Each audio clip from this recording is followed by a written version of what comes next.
de matemática bem tranquilos, então de geometria plana, voltados para o 7º ano. Gruda comigo e vamos nessa. Começando aqui com essa questão, tá? Isso foi uma prova que eu apliquei em escola, né?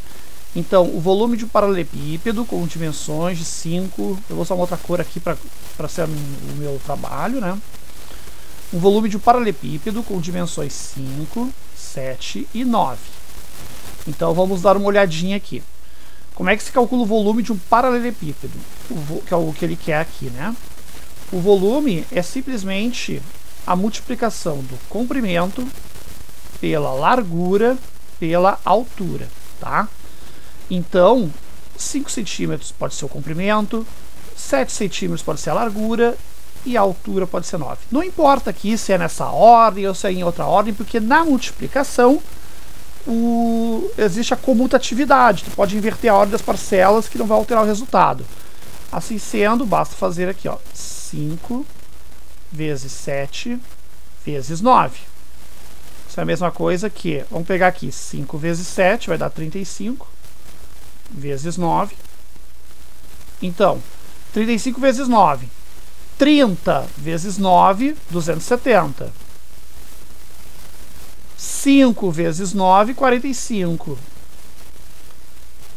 E aí, então, fica 315 centímetros cúbicos. Tudo bem?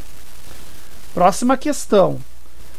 É um triângulo escaleno, tem 3 lados diferentes. A área do triângulo, se a gente conhece a base e a sua altura relativa, nós podemos usar a mesma fórmula que a gente usa para qualquer triângulo. Base vezes altura sobre 2. Então, assim sendo, vamos substituir agora pelo que a gente conhece. A base vai ser aqui os 18 centímetros. Então, 18. A altura aqui vai ser o número 8. Então, vezes 8 dividido por 2. A gente pode simplificar aqui, por exemplo, a dar 4, né? Então, vai ficar altura igual... Altura não, desculpe. Área igual a 72 centímetros quadrados. Tá? Que é a resposta aqui, a área do triângulo. Tá? Vou colocar aqui o número só para organizar. A altura relativa ao lado 9. Gente, vocês podem mudar, rotar esse triângulo à vontade, que a área não muda. Beleza? Dessa maneira, então, eu preciso calcular a altura relativa. Vou usar aqui outra cor, tá? Só pra gente... Eu quero calcular aqui, ó, essa reta. Tudo bem? O valor dessa altura. É isso que eu quero calcular. E eu sei que a base, né, que tem essa altura é de 9 centímetros. A área, eu já sei que é 72. Então, para eu resolver este problema aqui, eu vou usar outra cor. Vamos fazer o seguinte, mesma fórmula. Área igual a base vezes altura sobre 2. Substitui, né, a área pelo 72 que a gente já calculou, né, esse valor aqui, que não mudou. Igual a base, que é 9, vezes a altura, que eu não conheço, dividido por 2. Multiplica os dois lados por 2, 144, igual a 9 vezes H. Divide os dois lados por 9, vai dar H igual a 144 sobre 9. Tá? Então, para essa divisão aqui, vamos pensar o seguinte. Se for 10 é 90, se for 20 é 180. De 180 para 144, a diferença é 36. Então, de 20, vai ser 20 menos 4 a nossa resposta. A altura vai ser, então, 16 centímetros. Ok? Essa questão aqui, a 3, foi uma aluna minha que criou, achei muito boa. Então, perdão. Então, vamos dar uma olhadinha aqui. O piso tem uma área de 18 metros quadrados. E o vendedor precisa do perímetro. O perímetro, a moça da questão, a Natália, não sabe, mas ela sabe que o comprimento é o dobro da largura. Então, vamos chamar esse aqui de largura e esse aqui de comprimento. tá? Ou melhor dizendo, só para ficar realista com a questão, né? Porque o comprimento é o dobro da largura, então o comprimento é o maior lado, tá? Se fosse inverter, não daria problema. Então, o comprimento é 2 vezes a largura. Assim sendo, o que acontece? Para calcular a área, tá? Por enquanto a gente vai ter que trabalhar com a área, que é o dado que a gente conhece. A área igual a base vezes a altura. Então, isso dá 18, né? Que é o enunciado já dá pra gente. A base vai ser o nosso comprimento, vai ser igual a... Vou botar aqui o 18, então vai ser igual a 2L vezes a altura L. Então, 18 vai ser igual a 2L ao quadrado. Divide os dois lados por 2, vai dar 9 igual a L ao quadrado. Como um lado não pode ser negativo, então L é igual a 3. Então, L é igual a 3. Comprimento vai ser o dobro do lado, então 6. Agora é só somar. Eu tenho aqui um lado de 6, outro lado de 3 vai dar 9. Mais 6 aqui em cima vai dar 15. Mais 3 vai dar 18. Então, a resposta, né, do perímetro vai ser 18 metros. É o mesmo número, por sinal. Questão 4. Por que é pior cair na nossa cabeça um diâmetro que o raio? Uma dica, pessoal. Sempre que eu falo de prova de circunferência, eu vou sempre pôr essa pergunta aqui, tá? Então, é muito simples.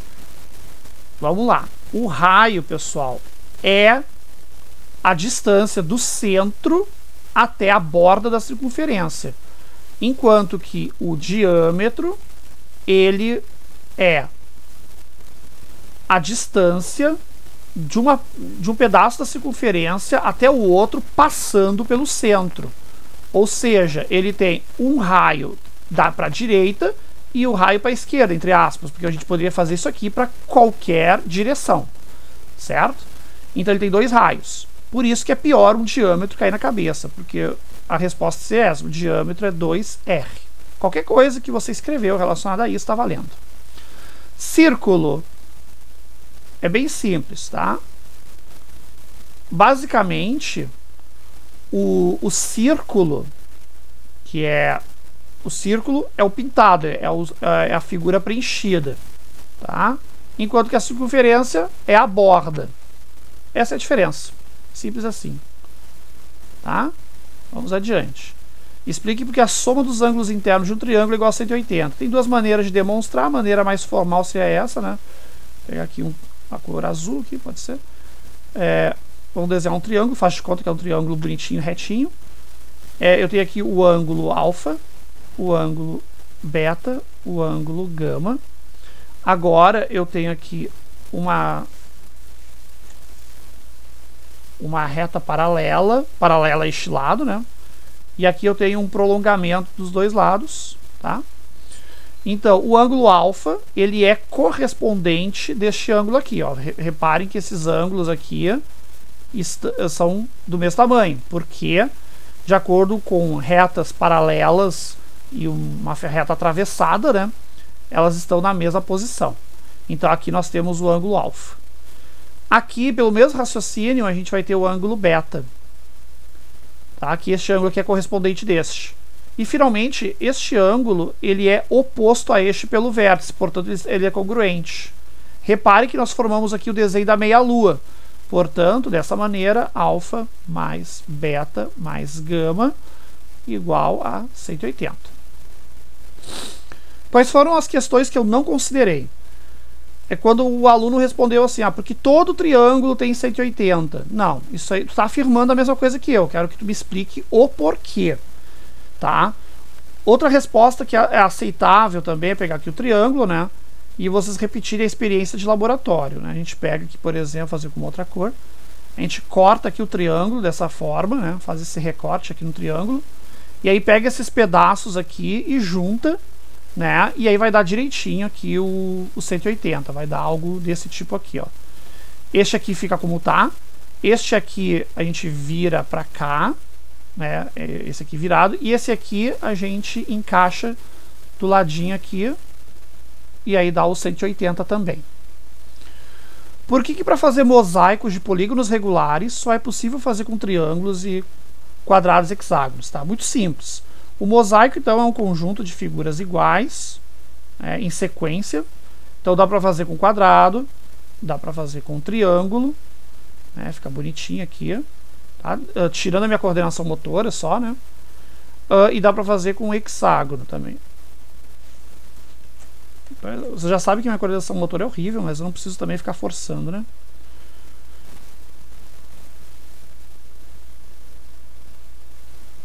Então isso são mosaicos. Aqui então é quadrado, triângulo, e aqui você vai ter um pouquinho de boa vontade comigo para entender que é um hexágono.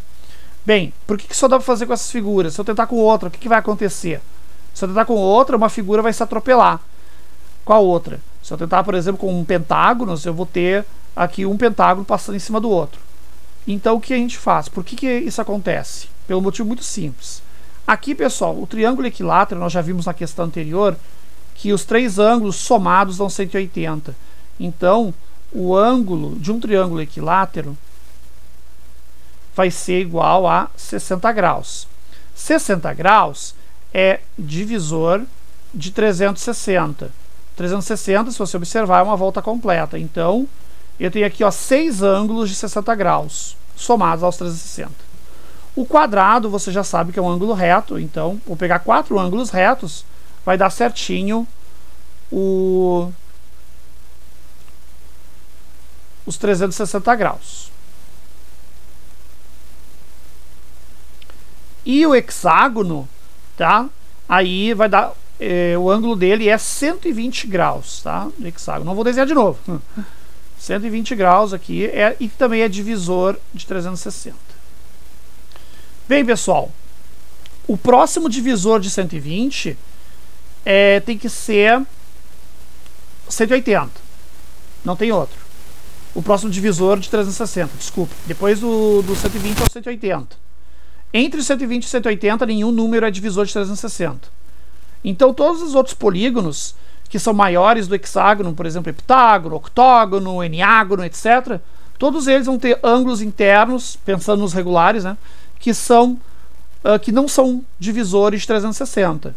Porque 180 não tem como ter, não existe nenhum polígono que tenha ângulo interno de 180. Então 120 é o último, tá? E o pentágono, que é o único que está aqui no meio, também não serve, porque não existe nenhum divisor de 360 entre 90 e 120, tá?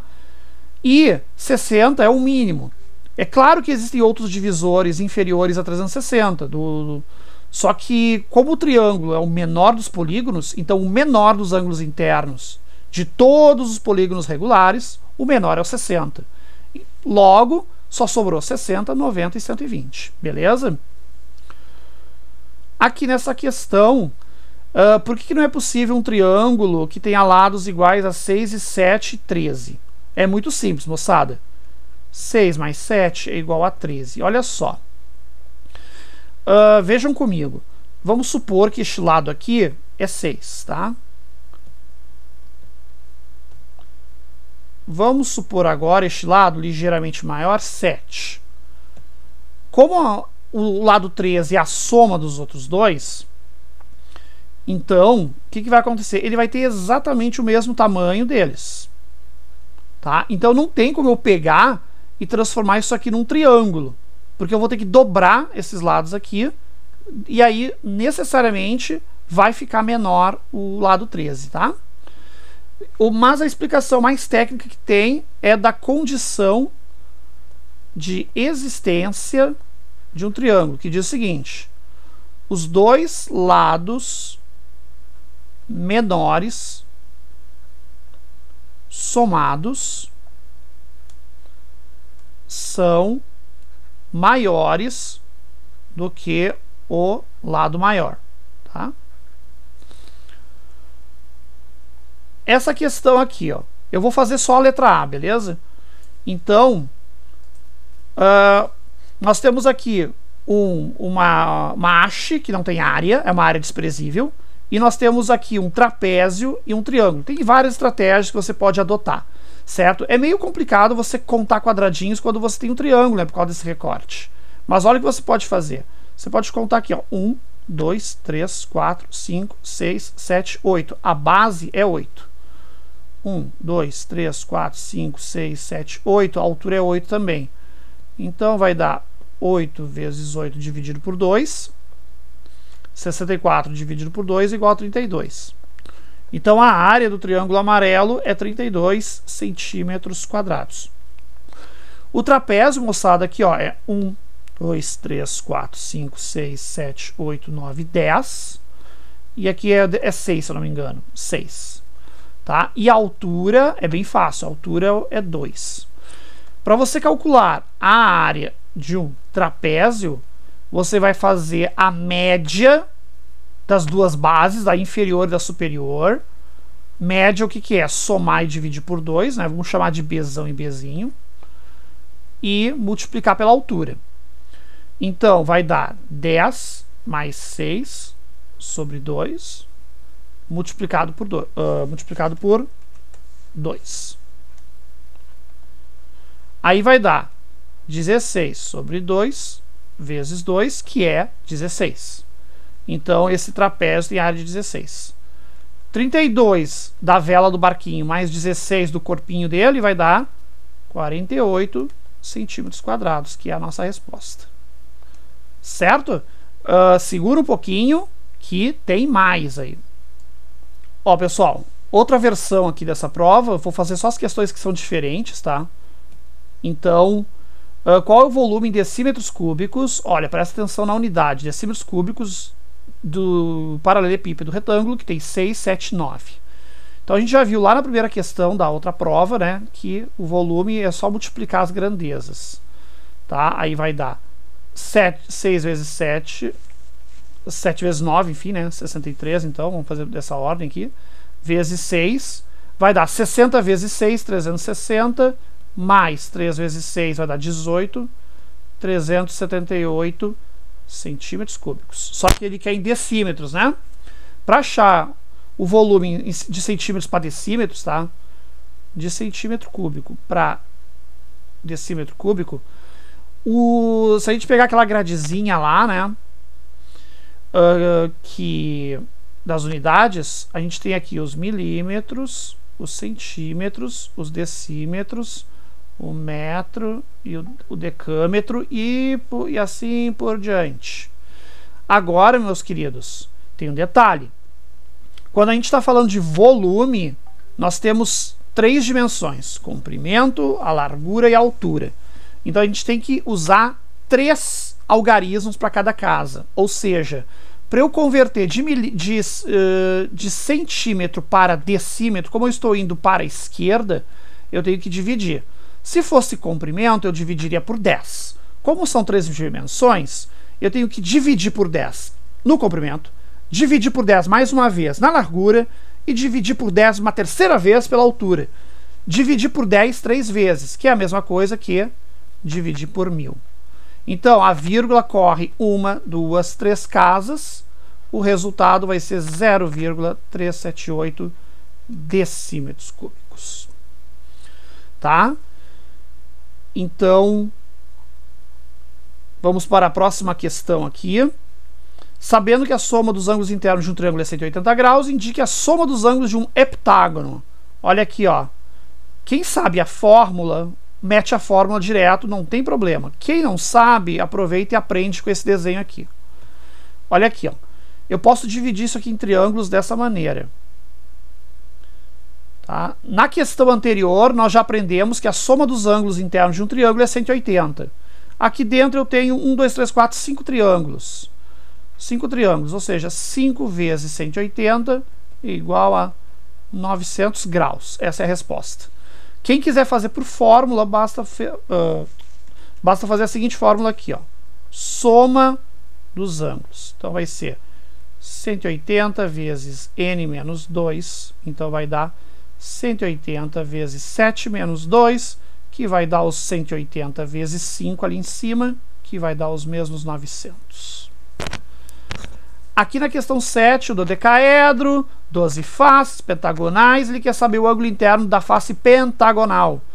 Então vamos lá, primeira coisa, o pentágono está desenhado ali já, né? Você pode dividi-lo em 3 triângulos. Então a soma dos ângulos de um pentágono vai ser 180 vezes 3, que é 540 graus. Eu quero apenas um ângulo. Ele está falando aqui, ó, qual é o valor do ângulo interno, é da soma. Então eu vou pegar essa soma e vou dividir por 5, já que são 1, 2, 3, 4, 5 ângulos. 5 dividido por 5 dá 1, aí vai dar 0 aqui. Essa divisão eu vou fazer com calma, porque ela tem uma coisa, ó. Eu baixei o 4. Como baixar o 4 não foi suficiente para dividir o 5, marca o 0 e depois baixa o 0, tá? 40 dividido por 5 vai dar 8, 108 graus. Os lados menores de um triângulo, tá? São 6 e 7. Considerando apenas números inteiros, indique qual é o menor e maior valor para o terceiro lado. O terceiro lado ele tem que ser o maior dos lados, então ele não pode ser nada abaixo de 8, tá? Logo, 8 é o tamanho mínimo. Então, no mínimo 8. Além disso, os dois lados menores, a gente viu que eles têm que serem superiores à soma. Perdão, a soma deles tem que ser superior ao lado maior. Então, dessa maneira, o lado maior não pode ser nem 13 e nem nada que supere 13. Então, o máximo só pode ser 12. A estrela de Davi aqui. A primeira questão é bem simples. Ele quer a área da estrela, tá? Se a gente observar, né, considerando que a linha pontilhada mede 5 centímetros, então aqui no meio ela vai medir 2,5. A mesma altura destes triângulos que ele está informando aqui, ó. E ainda por cima, dessa lógica, o hexágono ele é dividido em 6 triângulos. E como tem a mesma base e a mesma altura, esses triângulos são todos iguais. Então, a estrela é formada por 12 triângulos, considerando esses dados informados aqui, tá? Vamos calcular, então, a área de um deles. Melhor dizendo, nem precisa calcular a área já está dada, pelo amor de Deus. Tá? Então, é só pegar 12 vezes 5 igual a 60 centímetros quadrados. Prove que o polígono central é regular, todos os lados iguais. Horas, para provar isso é muito fácil, né? Ele está dizendo que os 6 triângulos são equiláteros, esses 6 aqui de fora da estrela, né? As pontas da estrela. Se eles são equiláteros, quer dizer que eles têm todos os lados iguais. Se eles têm a mesma área e a mesma altura, então quer dizer que eles têm todos eles o mesmo lado. Então, este lado é igual a este, que é igual a este, que é igual a este, que é igual a este, que é igual a este, igual a este. Assim sendo, está provado que o hexágono ele é regular. Tá? Eu nem pedi para provar a respeito de ângulos, bastaria provar a respeito de lados. Então fechou, né? Essa questão se resolve desenhando. Beleza? Entendeu? Ou quer que eu escreva? Tá certo, pessoal? Muito obrigado pelo seu tempo, bons estudos e até mais. Tchau, tchau.